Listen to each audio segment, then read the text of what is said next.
नमस्कार मित्रांनो, आपल्या यूट्यूब चॅनलवरती तुम्हा सर्वांचं पुन्हा एकदा सहर्ष स्वागत। विधानसभा निवडणुकीनंतर शिवसेना ठाकरे गटाला धक्क्यावर धक्के सुरू आहेत। आता आणखी एक मोठा धक्का नाशिकमध्ये बसला आहे। तो म्हणजे उद्धव ठाकरे यांच्या 200हून अधिक पदाधिकाऱ्यांनी आणि लोकप्रतिनिधींनी कार्यकर्त्यांसह शिवसेनेत प्रवेश केला आहे। उपमुख्यमंत्री एकनाथ शिंदे यांच्या उपस्थितीमध्ये हा पक्षप्रवेश झाला आहे। यावेळी शिवसेनेचे सचिव भाऊ चौधरी आणि उपनेते विजय करजंकर यांची देखील उपस्थिती होती। राज्यात लवकरच स्थानिक स्वराज्य संस्थांच्या निवडणुका लागण्याचे संकेत मिळत आहेत। या पार्श्वभूमीवर उद्धव ठाकरे यांच्यासाठी हा मोठा धक्का मानला जात आहे। मुख्यमंत्री एकनाथ शिंदे यांच्या उपस्थितीमध्ये हा प्रवेश पार पडला।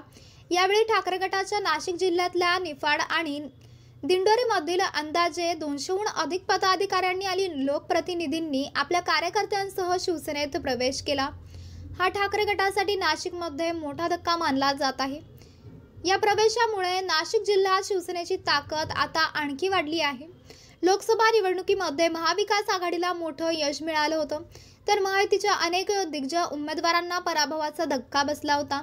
मात्र त्यानंतर झालेल्या विधानसभा निवडणुकीत महायुतीनं जोरदार पुनर्गमन केलं। महायुतीच्या राज्यात 232 जागा निवडून आल्या। मात्र दुसरीकडे महाविकास आघाडीचे तीनही पक्ष मिळून केवळ 50 जागा जिंकता आल्या। 132 जागा जिंकत भाजप हा राज्यातील सर्वात मोठा पक्ष ठरला, तर शिवसेनेला देखील निवडणुकीत चांगलं यश मिळालं। या निवडणुकीनंतर आता ठाकरे गटातील अनेक नेते पदाधिकारी हे शिवसेनेत प्रवेश करताना दिसत आहेत। याचा मोठा फटका हा शिवसेना ठाकरे गटाला आगामी निवडणुकांमध्ये बसू शकतो। दरम्यान दुसरीकडे महायुतीचा दुसरा प्रमुख घटक पक्ष असलेला राष्ट्रवादी अजित पवार गटात देखील इनकमिंग सुरू असल्याचं पाहायला मिळत आहे। अजित पवार यांनी उद्धव ठाकरे आणि काँग्रेसला धक्का दिला आहे। परभणी, हिंगोली, छत्रपती संभाजीनगर येथील कार्यकर्त्यांनी आज राष्ट्रवादी अजित पवार गटात प्रवेश केला आहे।